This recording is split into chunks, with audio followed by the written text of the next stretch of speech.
Hello guys! Welcome back to my channel.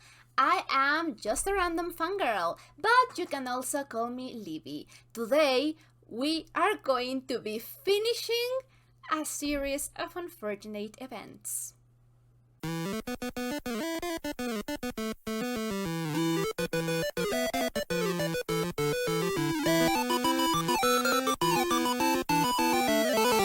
Amazing. I really want to rewatch it as a whole because it is amazing. I don't think that it gets the recognition that it deserves because I don't see barely any people talking about it, and it just blows my mind how it flew under so many people, including myself, radar. Like, how? It is so great.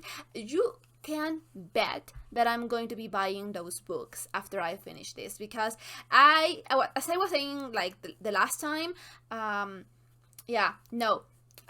are a lot of things that I don't think we're going to get.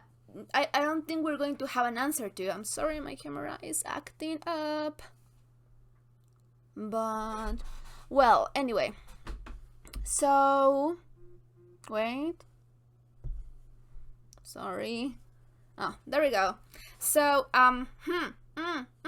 okay, so, first and foremost, I am sorry about how much time it has taken me to get to this conclusion of the story. I am so sorry.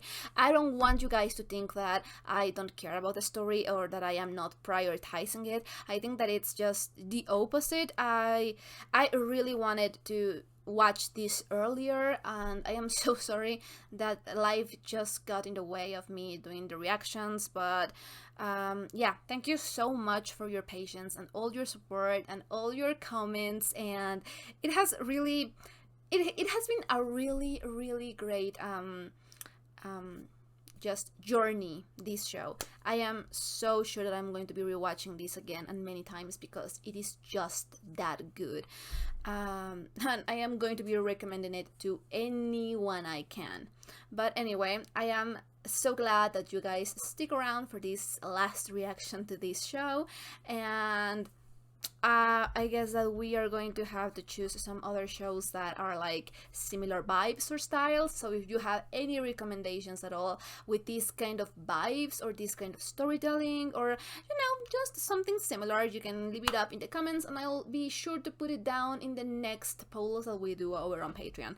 But yeah, it's been a wild ride. It was just great. But yeah, it's been a while since I reacted to this, and like at least half a year, and I am sorry my camera is just not working today, but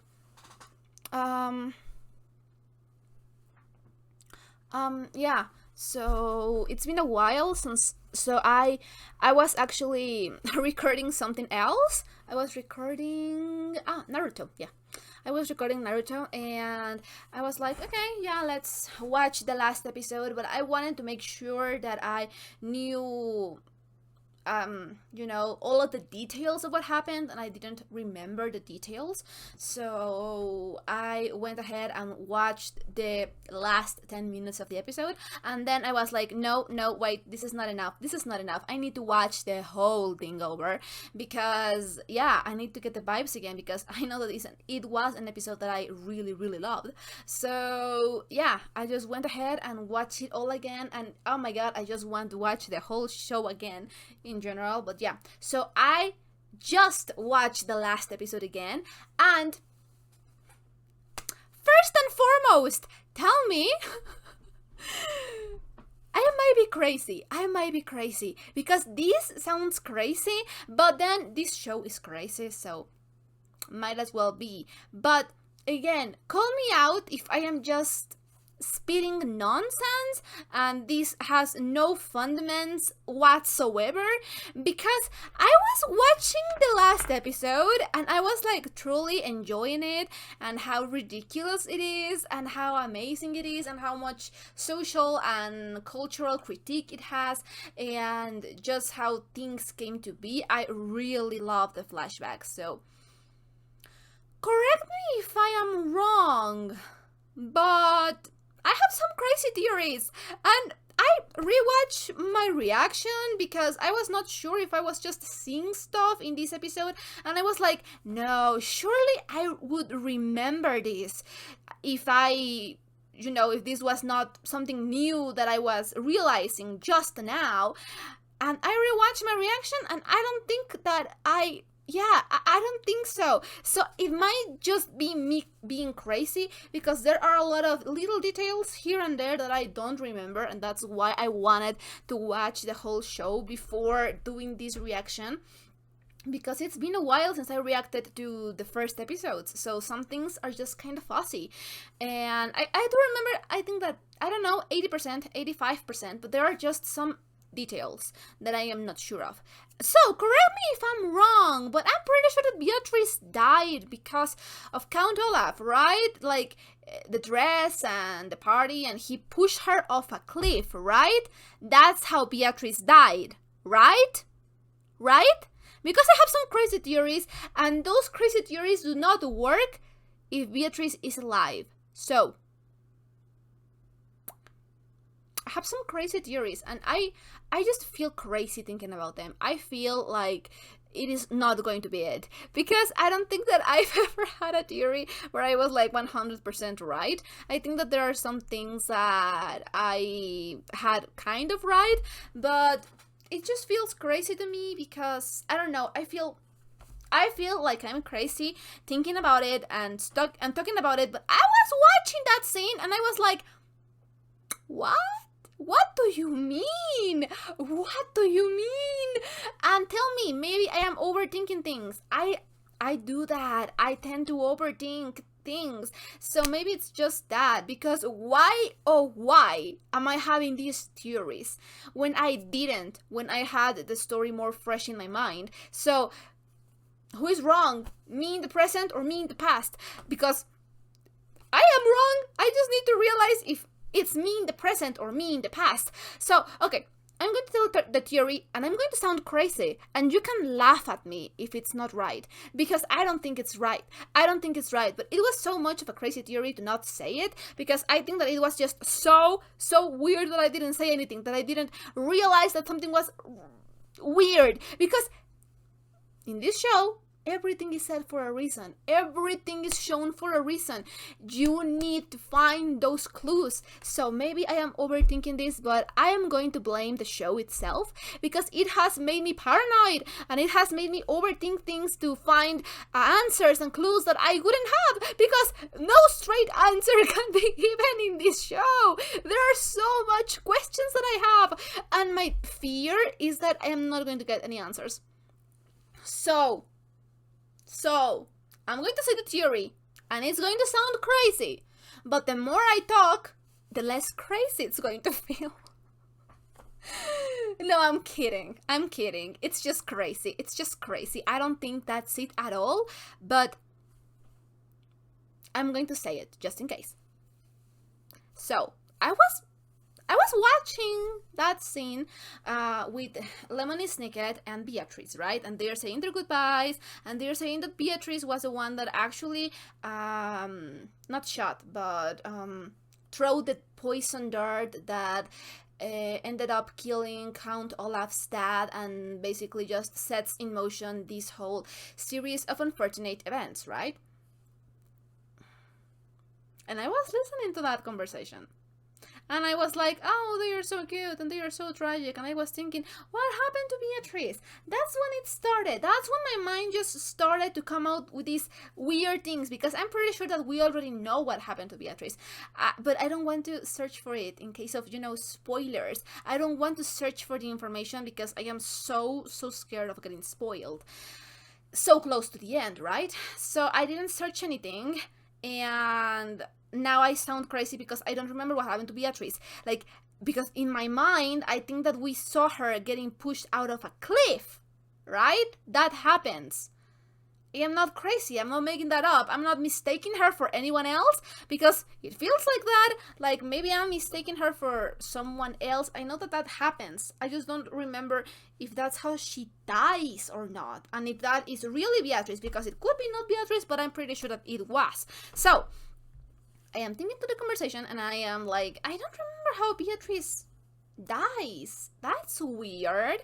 That's weird. But maybe we'll get some answers, like as you do in these kinds of shows.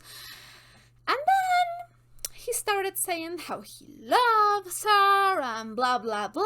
And I am like, oh yeah, they're cute. They are tragic and poor them, right?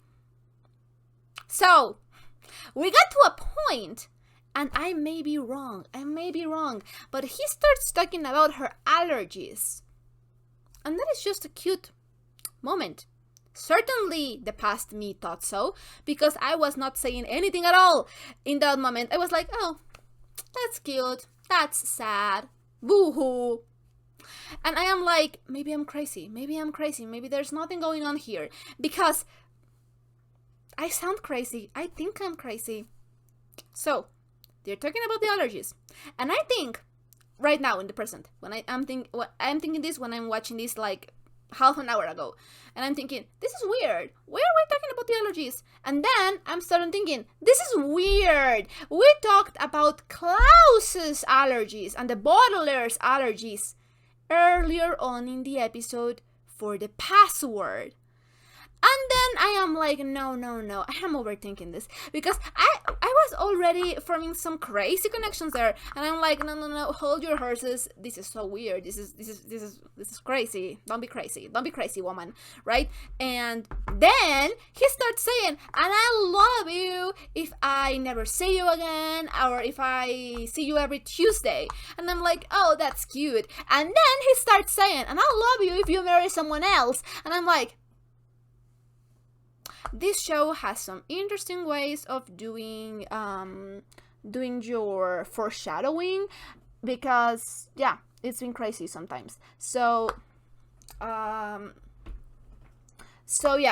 I'm thinking this and I'm saying this and I'm like, that's weird. That's two things, right? That is two things. That is two very, very precise little details. And then he starts saying, and I love you if you have a child, or 2 or 3, which sounds like a good number. And I'm like, what do you mean? What do you mean? What do you mean, 3 children? And I'm like, I'm not crazy, right? Am I crazy? Am I really crazy? And then he starts saying about the story about a man and a woman that founded this corporation and the schism and blah blah blah blah. And I'm like, am I crazy?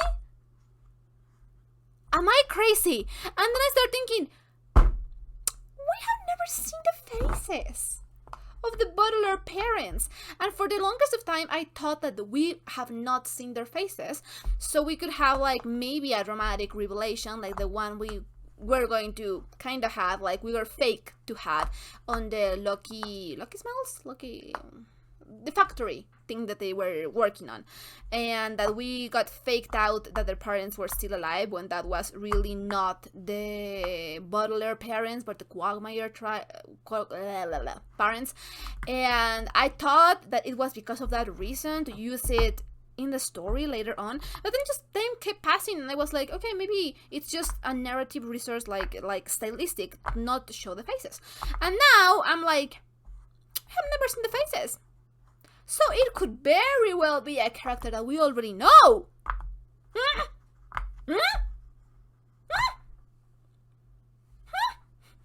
And then, if you didn't believe that I was crazy enough already, we get the picture of, the other generation, the parents and their friends. And I'm like, this is the first time that we have seen the photo, right? And it could be just a nice little detail. It could be, but that is the first time that we see the Baudelaire parents' faces. You feel me? And my reaction to that a year ago was, that's cute. I feel bad for these people. And that's it. And I am rewatching it. And I am like, girl, am I crazy or are you crazy? Which one of us is crazy? Maybe we are both crazy. Maybe it's nothing like I thought in the past, and it's nothing like I'm thinking right now. But long story short, Am I crazy for thinking that maybe Beatrice could be the Baudelaire's mom? Am I crazy, or was that just like in my face and I didn't realize it? Because it could be pretty much any one of those options. So, which is it? Am I crazy for thinking that she could be the mom? Because yeah, I hear that. Or am I crazy for not noticing that before? Because the girl in the picture, and fair enough, it was a blurry, not so good quality picture, but she sure does seem like Beatrice. I don't know. Maybe it's the makeup. Maybe I'm imagining things. Maybe it's just, a similar girl. Am I crazy? I think I'm crazy. I'm sorry. I've been talking about this for like 10 minutes. It's just that I feel crazy. I feel so crazy right now. Is Beatrice the mother? Because if so, I'm going to lose my freaking mind. Because that 3 children thing, that was suspicious. And I hate my camera. What is going on here? There we go. That is weird. Now I am thinking that it will break down again when I'm doing the reaction. And that will suck. I'm going to be monitoring the camera. But am I crazy? I'm not going to say anything else for now because I feel crazy. I hear myself and I am like, like maybe that's not it. Maybe I'm crazy.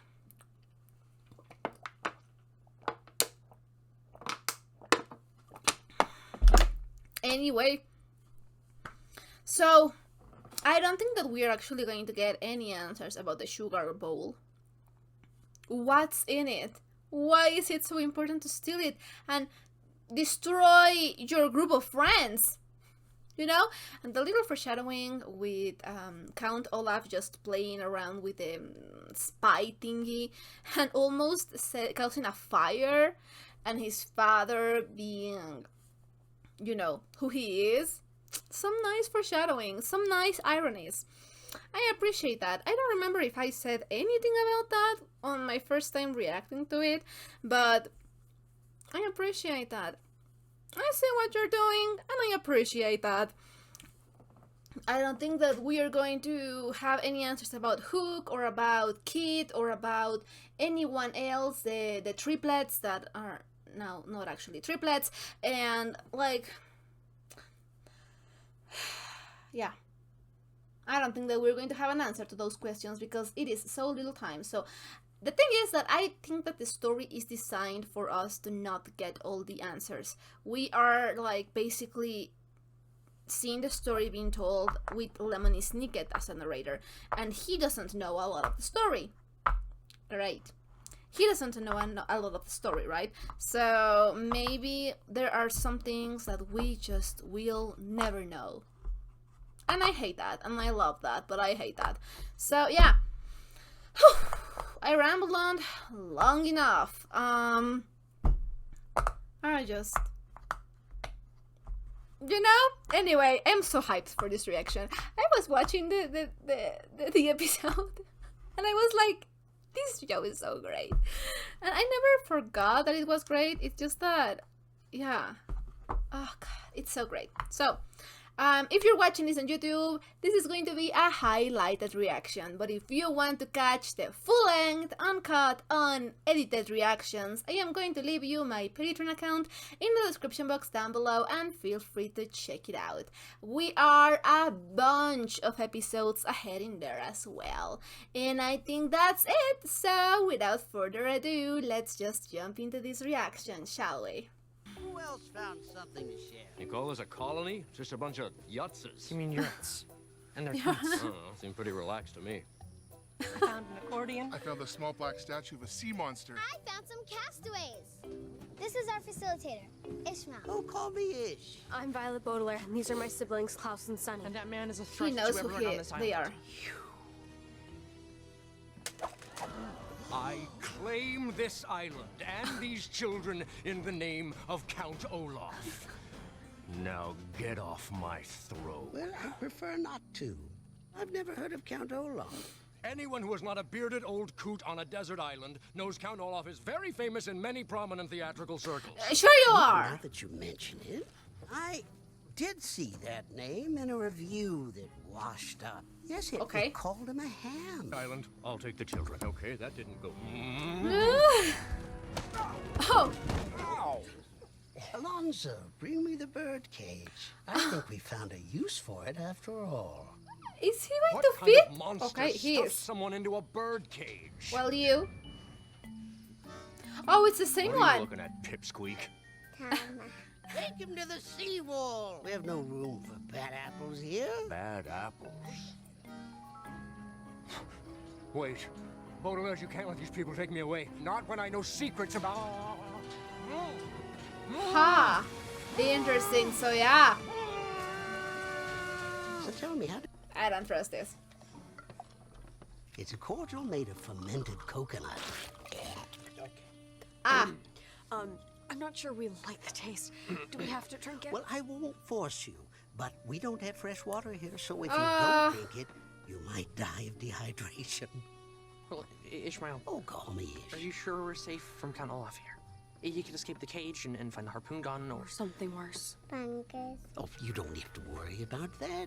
We send all the dangerous items to the other side of the island, so they can't hurt anyone. I don't know if that's how it works. Well, we've placed his cage by the seawall. Ah, and tomorrow, no. when that seawall floods, Count Olaf will drown.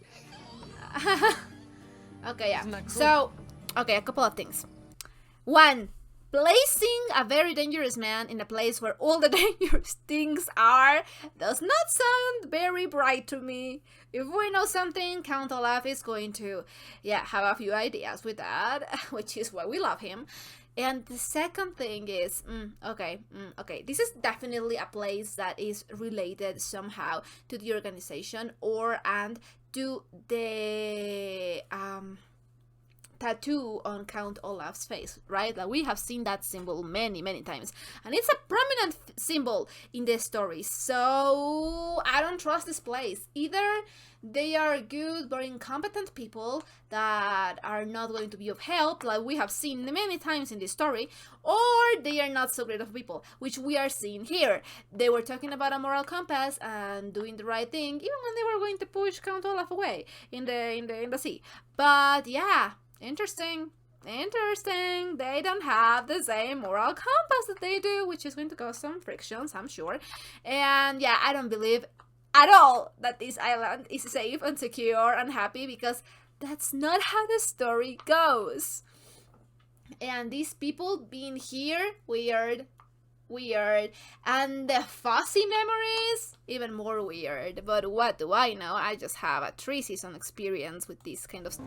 I knew your annoying curiosity would lead you here eventually. Did you bring me a banana daiquiri? We brought you ceviche. Ah, this is cold raw fish. Yeah. Or is it a fish bone? You're trying to kill me? I'm impressed. You said you had something to tell us about Ishmael, isn't it? You're not as stupid as you look, though that would be impossible. I didn't recognize him at first, not with that ridiculous beard. But he recognized me. That's why he's locked me in here, so I don't spill his secrets. What Which secrets? are? Oh, come Let on! me out and I might tell you. Come If on! you tell us, we might let you out. Who? Let me out first. Tell us first. Let me out first. Ishmael is going to let you drown. If you don't tell us what you know, you will die. Of course I'm going to die. That's the way of the world, Baudelaire's. Everybody runs around with their secrets and their schemes, trying to outwit one another. And then they die. Grim. True, but Ishmael grim. has locked me in here. But if you let me out, I can outwit him. And then I don't know, fire with a and my fire? henchfolk. And me too. I may be young, but I've never known a Baudelaire who didn't rock the boat. There's an annotation. See page 252. It looks like... It can't be. Yes, Baudelaire. That's your mother's handwriting. Oh Why is shit. our mother's handwriting in that book? Because, Baudelaire, your parents lived on this island. Our parents lived here. Did you know them? Or are you really? That's an interesting question. I used to be a school principal. Yes, that was many years ago. Oh my god! Frog Yeah! And I thought, what if a group of curious, capable young people came together to stand against the ignorance and injustice of this world? We could make it a quieter, safer place. And for a time we did, and then, well, it all went up in smoke. The schism. Yes, you can try to push back against the troubles of this world, but trouble is like the tide, and it always returns. When the schism broke out, I abandoned my creation and I sailed here to live in exile. Later on, your parents sailed here too. They wanted to start a family someplace safe. They built this house. They wrote in that book. They cooked delicious meals, and they built the most incredible inventions. But And then one day, the they left. left. I tried to warn them. I told them terrible things waited out there in the world. When the Daily Punctilio washed up and I read about the fire, So, oh my god, I cannot read this. Okay. It has been, what week? I cannot zoom in on this. Nope. Nope. Okay. It's been, oh my god, what is that? Something week. We have managed to construct, oh my god, Netflix, to construct small but comfortable lodgings. Find many good sources of load and oh my god, what's that? Sorange? Some parts with the hopes of making that makes more sense. Hopes of making an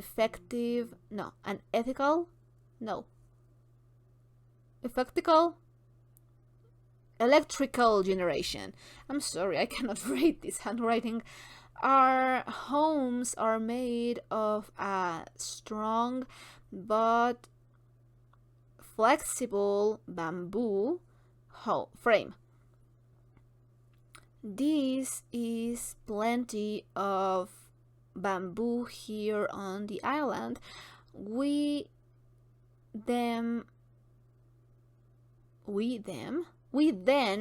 covered the bamboo frame with large overlapping palm leaves. The leaves were also eased on the roof, but we made many more layers of overlapping leaves tied down with vines. It is amazing how it repels the daily deluge of rain. Faith in fish is plentiful. We made vine nets to catch them. I'm sorry. So much easier than doing it by hand. Then this is cool. Let me just.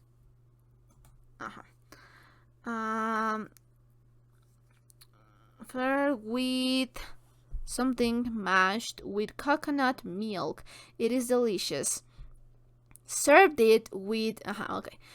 For dessert, there is pineapple with almonds, and then bats, feathers, and more sketches about bats and feathers and Faraday dice.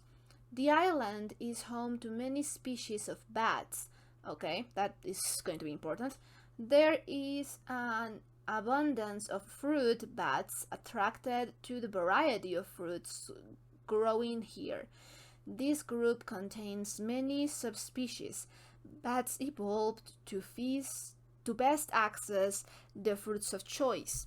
These adaptations can affect coloring, the shape and size of their nose and mouth. I have not found any evidence of blood-sucking bats yet. Interesting. That would worry me a lot. Interesting. We have gathered some materials in the hope of creating an electrical generator. Okay.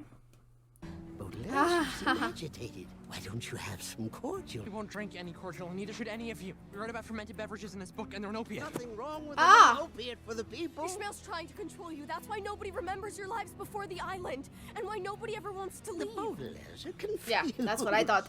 Obviously dehydrated. I suggest you drink some cordial. I suggest it very strongly. Castaway! Castaway! She appears to be hurt, Oh, very pregnant. what? Pet. Yeah. That treacherous woman up there has dragged these books up to your colony just to bring trouble to you poor island folk. We're not falling for that. Ishmael. Now look here.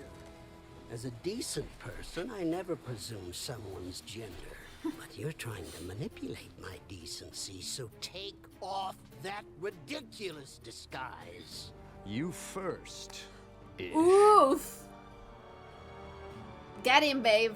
You're still rotten, Olaf. It's time you took responsibility for your actions. Only if you take responsibility for yours. Ooh, You took get a him. plucky schoolboy and made him think that books and poetry and learning would keep him safe. Well, they didn't. Every parent figure I've ever had has either let me down or died. This is the end. Only for you. Full of a dangerous fungus wash-up. Do you see it? I think I know where it is. Sonny, stay with Kit. Oh. No! Oh.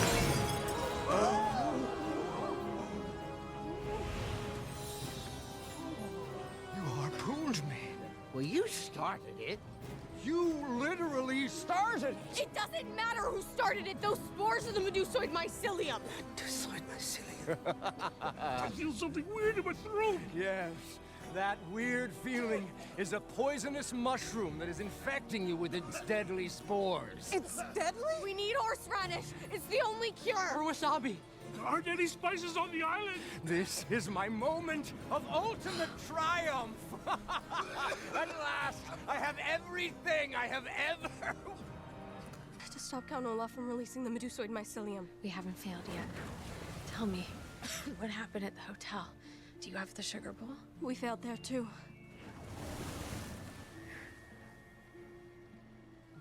You said the sugar bowl could help us. What's in the sugar bowl? Uh-huh. Sugar. Sugar? From a botanical hybrid VFD developed to defend us against the mycelium.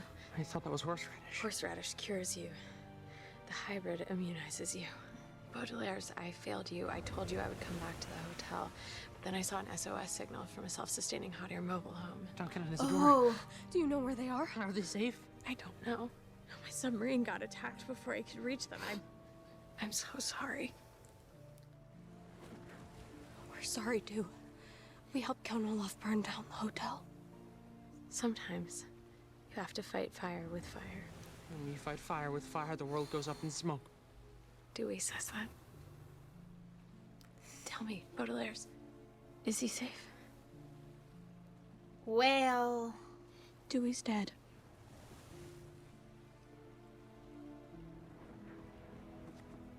My baby will never meet her father.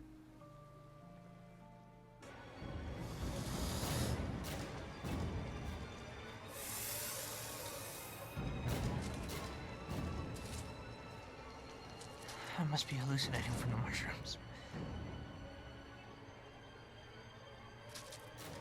That Wait. looked like the incredibly deadly viper. Yeah. That's what I was thinking. Oh, you're kidding. Bite.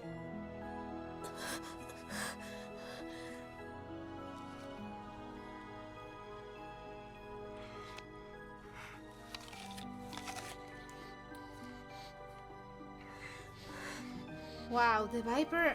It's bitter. And they say the first bite of an apple tastes the best. It's the best thing I've ever tasted. You need my help. Well. How do you like them apples? Take a bite of this apple. It'll dilute the poison. I don't want your bitter fruit. I've lost too much to go on. My parents, my true love, my henchfolk, an enormous fortune I never really earned. You have to go on. Do one good thing in your life, Olaf. I've done lots of good things in my life. I once took in 3 orphans. You're the one that made us orphans in the first place. Is that what you think? We know it. You don't know anything. How? Please. What? To help Kit. Her baby is arriving. She could die.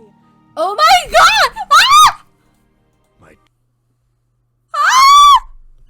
You're kidding me! Ah! And you wonder why Olaf is my favorite character. Dude, what? What?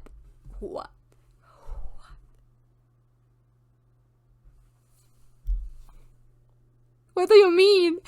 What do you mean? What do you mean? What do you mean? Okay. I'm sorry. Okay.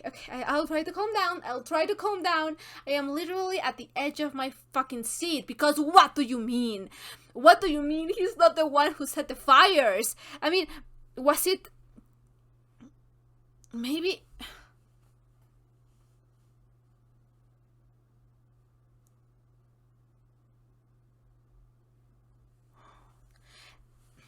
You know, my first thought went to the men with beard but no hair and the woman with hair but no beard.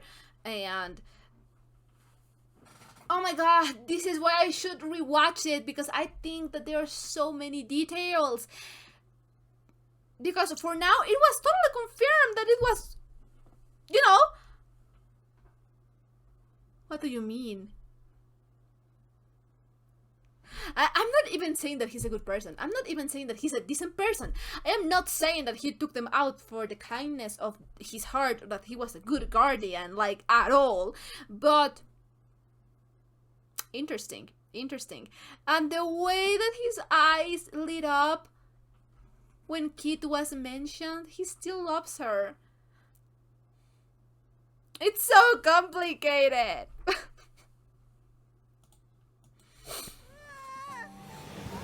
Please, you have to help Kit. Her baby is arriving. She could die.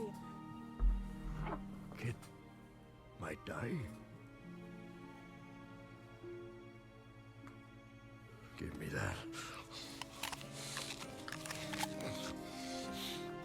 Oh my god, this is so not what I was expecting. But what about the wound? That looks bad. Yeah. I've been worse.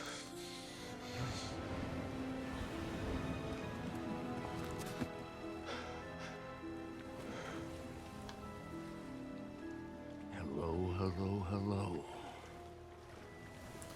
You can see the conflicting emotions in his face. What do you mean?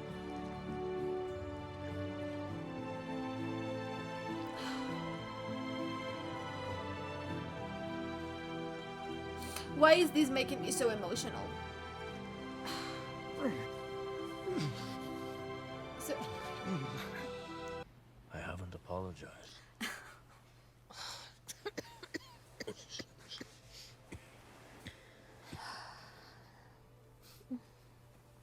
Let me see your eyes.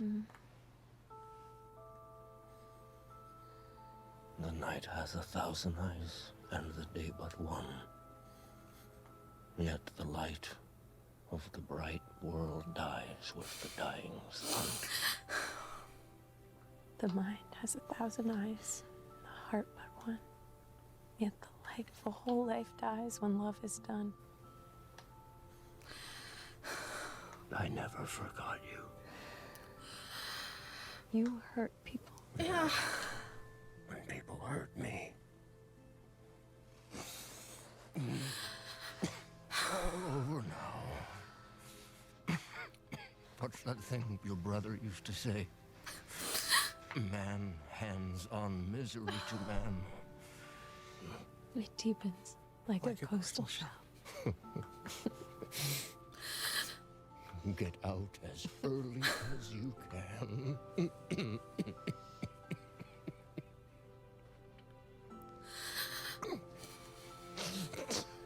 And don't have any kids yourself.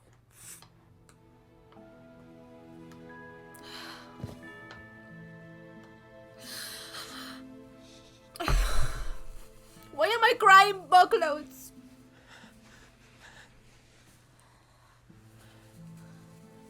Hola. He's gone, Sonny. He's dead.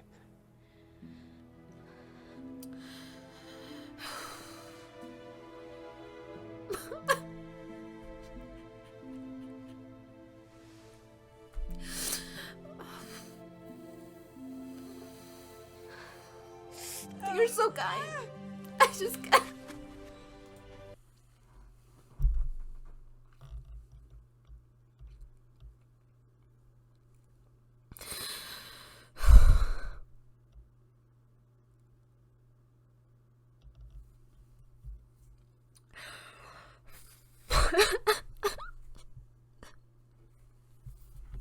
Why? My God. I would feel like I'm on my period or something. Because I felt that on my throat.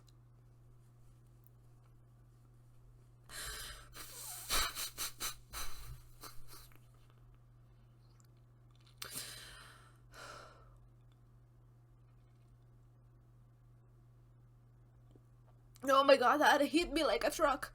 That hit me like a truck. I haven't cried this much over something in a really long time.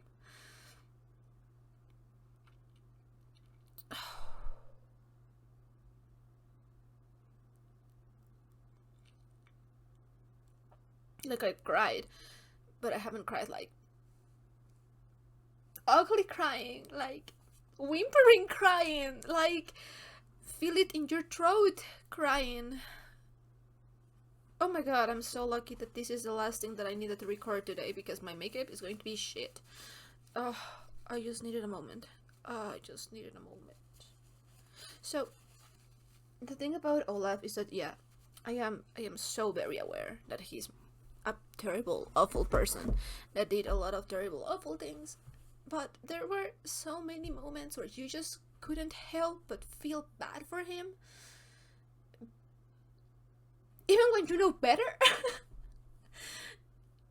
And I think it's so much simpler to feel sorry for him because he's a fictional character than if he were a human being, a real human being. Because God, I felt very, very deeply with this whole last scene. Because when a character that has done so many bad things, but you know, is so broken. That's the thing. When a character is so broken down by the world and by their circumstances, you want better for them, right? That is straightforward, that's simple. But when the character that's broken breaks others too, and delivers the world with worse, and hurts people, and do terrible things, then your feelings get a little bit more complicated. Because you don't want to feel sorry for them, you don't want to feel bad for them, you don't want to even have to think about forgiving them, because it's true. What Kit says is true. One good act does not mean that you have changed, doesn't mean that you're a good person all of a sudden, doesn't make up for all the wrong in the past. Oh God. It really doesn't. And it shouldn't. But talking about characters, that's what I was saying.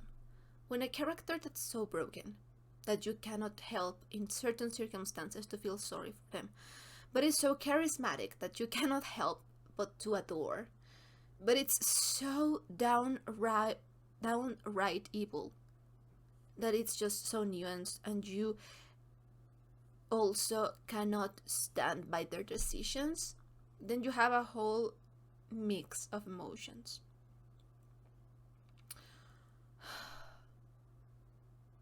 And when a character like that,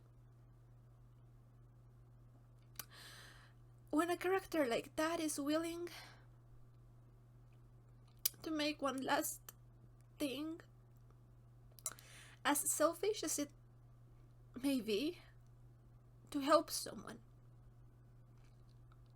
he truly or she truly loves to be better, just for an instant, God, it really helps.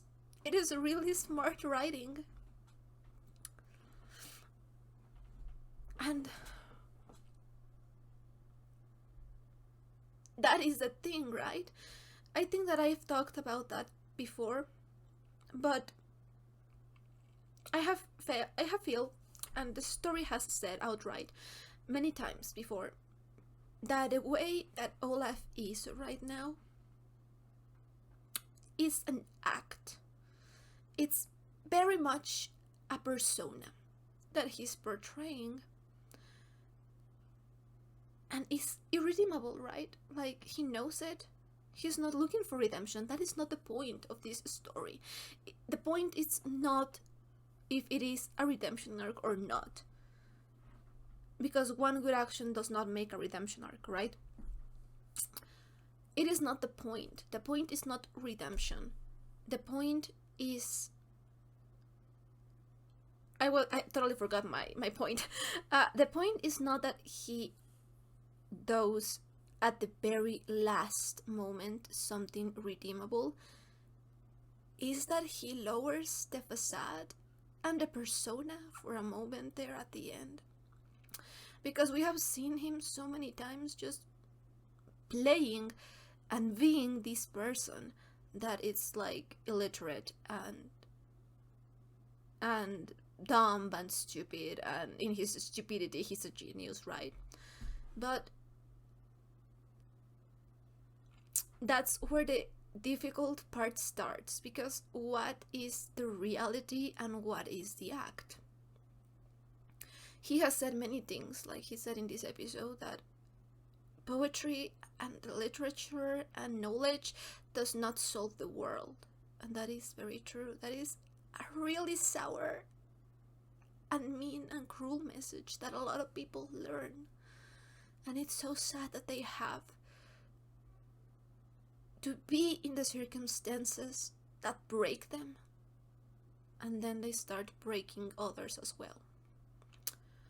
So I think that what did it for me was that he just let himself be in a last moment,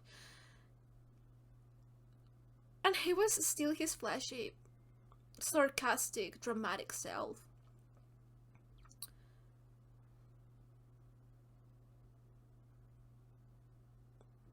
But the way that he was reciting that verse at the end, and the faces of the bottlers, it has to be such a complicated emotion, because they are so good people.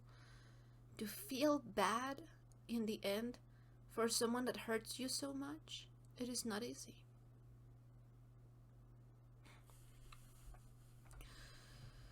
Oh, that made me feel. That really made me feel. In a boat Bertrand has built and named after me, to rejoin the world in time for our first child to be born. We came here to raise children someplace safe, but we now realize we cannot shelter them forever. I knew it. Fuck off. Fuck off. If I it knew is a it. girl, we will name her Violet. I knew it. And if it is a boy... Lemony. Lemony? They were gonna name me Lemony. I wonder why that name was so important. We met a Oh. Lemony, remember? Our parents never told us about it. Stories about noble siblings who survive fire and eagles to be reunited at last. Stop! Or two submarine co-captains on a mission to find their missing stepfather. Hi, this is Captain Wittershins. Is anyone out there?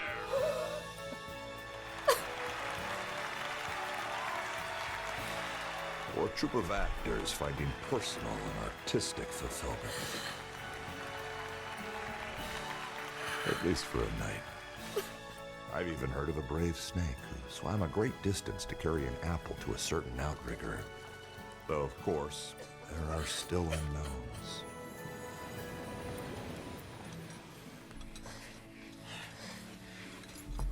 Well, we can't set sail on a boat named the Olaf. I think the original name is underneath. Carmelita! Oh!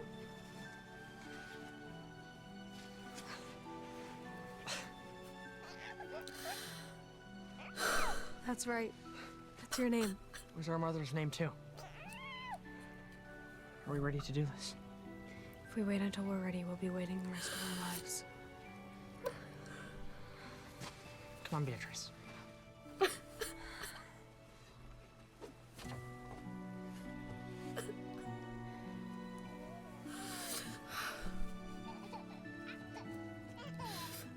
Let's go home.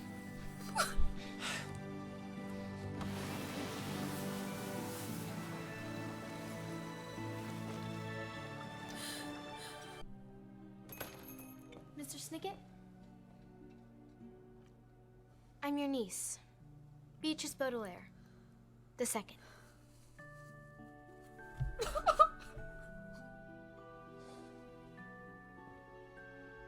Would you like to hear a story about our family?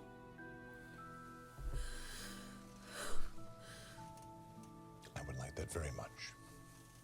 As you know, Violet, Klaus, and Sunny Baudelaire were intelligent children. And they were charming and resourceful and had pleasant facial features. They live with their parents in a mansion in the heart of a busy city. You know this story. Parts. Do you know the part about the pirates? Pirates. Female Finnish pirates. It was after we sailed away from the island, but before their third trip to Briny Beach. Violet had just tied up her hair to invent a steering mechanism, and Klaus was studying title charts. When Sunny looked up from her black bean and mango salad she was preparing and said, "Shiver me timbers."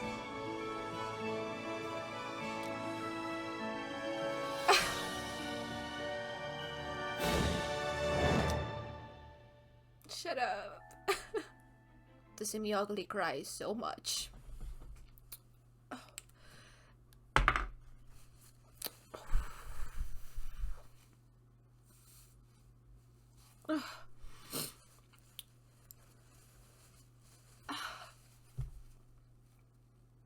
I'm so happy.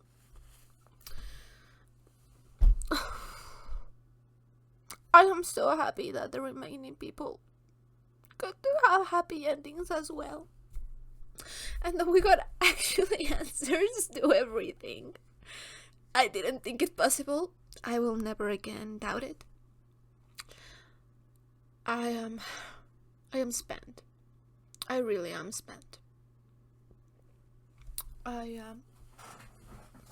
I think that I'm going to take a rest right now just to assimilate everything that happened, because right now I'm just a wreck of emotions.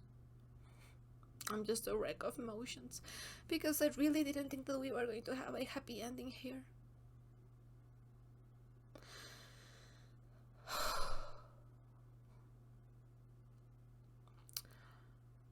Yeah, I will take a rest and I will come back tomorrow. And I will tell you my thoughts on the episode and the series as a whole. I just need to rest because my throat is killing me right now. As you can probably listen to. And I was right. I love that I was right. So me in the past was the one that was wrong for not noticing. I am so happy that I rewatched those episodes. The episode earlier on, because I was like, that is weird. That is weird. Okay. Oof. So, the ending of a series of unfortunate events. Sorry, I got distracted. Oh my god, there is so much. People were promising a lot of answers and revelations, and my god, they were not lying. They were not lying. This was an amazing finale, and I had my doubts, not about it being amazing, about how much revelations we were going to get, just because of the time, because it was so little time that we had in order to get so many answers. But it was I don't know, really satisfying the way that they kept delivering these long-awaited answers that we were just like waiting on for the longest of times. Like, I think that the very first time that we heard about the Sugar Bowl was around the time of Esme's introduction, and that was a bazillion years ago. And yeah, I don't know, it is so great. And the revelation of the Baudelaire's mother, and just like a conclusion of the life that Lemony Snicket has been living up to this moment. It is just so heartwarming how, you know, how he's talking about, and it has been a theme that he's been talking about, this sort of lifestyle that he's living in not the best of ways, right? Like, you can hear that this man is depressed. You can hear that he is not well, but that's, I guess, kind of what you expect, because well, it is a series of important events, and no one is happy. No one is allowed to be happy up to this moment. So because our hopes and dreams were just getting squashed left and right every time that something nice happened, 10 things that are like the worst were to follow. So I guess that you just kind of expect the show to not end well. Like, for the first seasons I was like, no, but it has to end well. And then things just kept happening, and I was like, now I'm not so sure about the end of this. And it is really happy to see that even Lemony Snicket, as I was saying, gets to have a happier ending, and how he's just getting progressively tired, and, you know, in his narrations, up to the point where we are all caught up with the story and Lemony Snicket doesn't know what comes next. And you just can see that this man is just so nostalgic and so lonely, and he's depressed. And then the narration of his extremely lonely, depressing existence just gets interrupted basically by a change in his routine.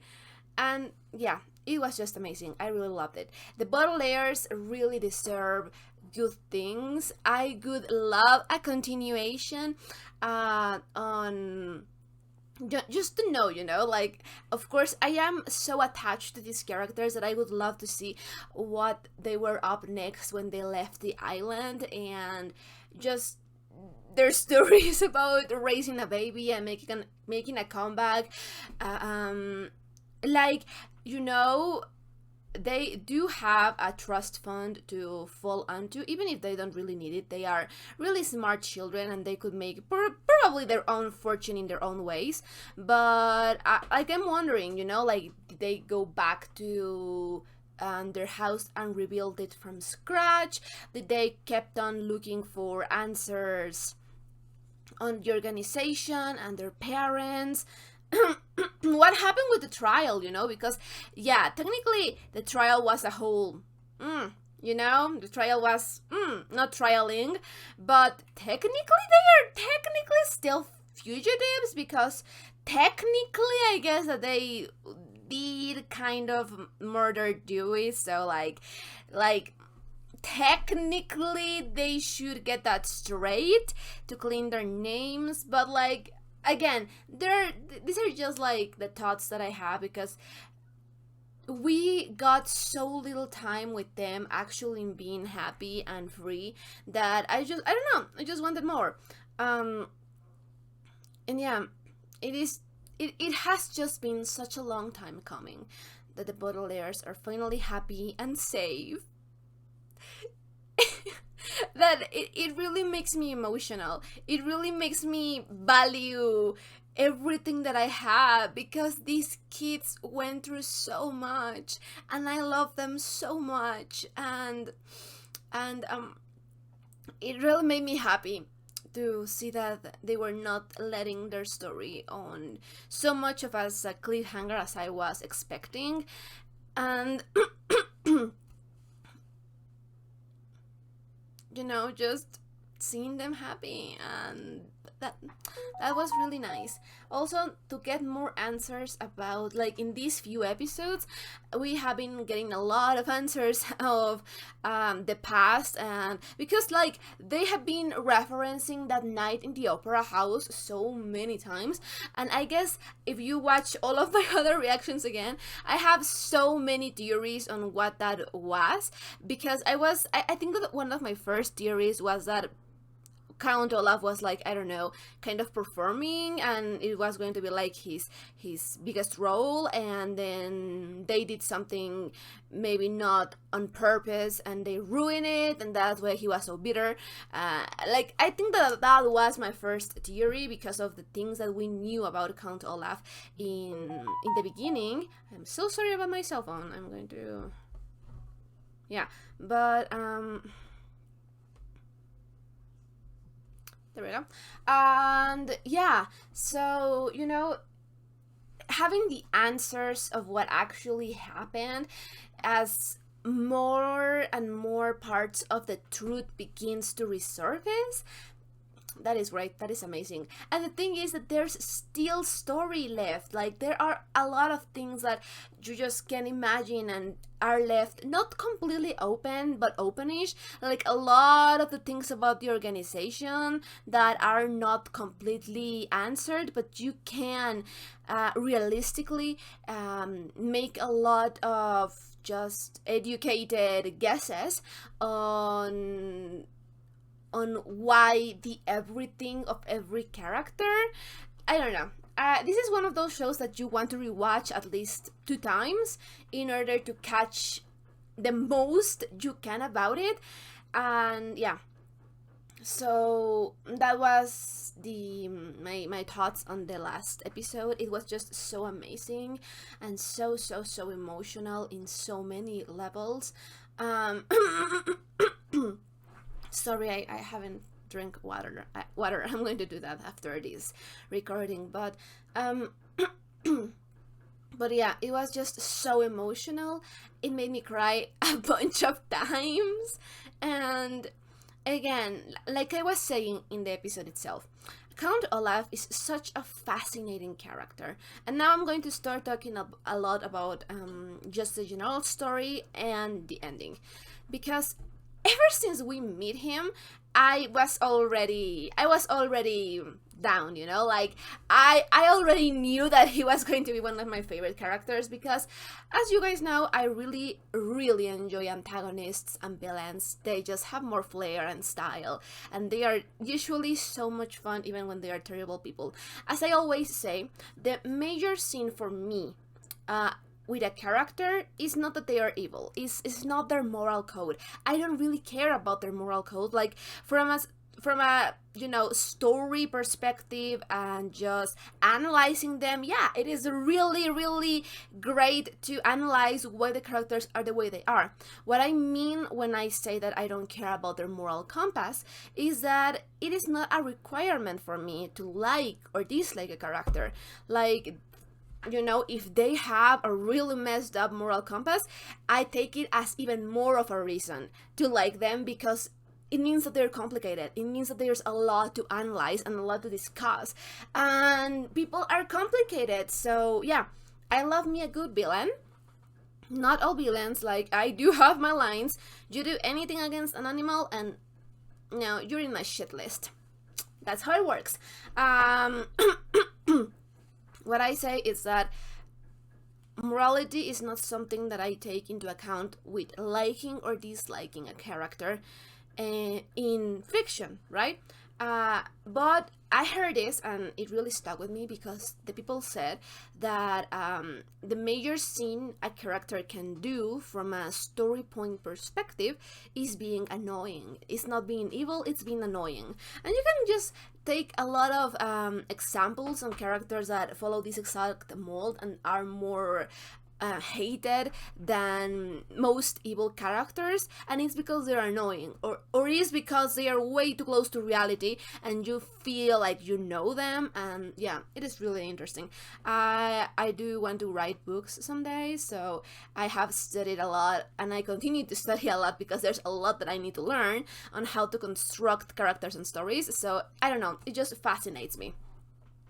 But yeah, so from the first moment that we met Count Olaf, I was just down. I was like, he's so much fun. He's so extra. He's so comically evil, and you know, his aesthetic and this aesthetic of his henchmen were like just really great, right? And that just in the moment sell him for me. But with every passing episode we had, and you know, it was a slow process because it was a slow process, but he had so many facets and so many layers, while at the same time being such a simple character that you can understand really easily. There is a lot more to him, and that's what really made me love him. He's great. He's a great character. So it really hurt me when he died. But the thing is that they don't just kill him and that's it. No. It is so much more impactful to give him the opportunity of do something good for the first time in the show, because in the show he has so many opportunities to do things differently, to treat people differently, to change, and he refuses them with finality because that's not what his persona is. That's not what he turned into, what he envisions himself as. So the moment when he decides to choose to help Kit because she was so important to him, and he decides to just take off this mask that he put himself on himself. He decides to just kind of let his guard down, even if it's just for a minute, even if it's just a little bit. It's not even completely off, but it is enough to matter. It is just so powerful, and the bottlers being so conflicted about it because at the end of the day they are good people.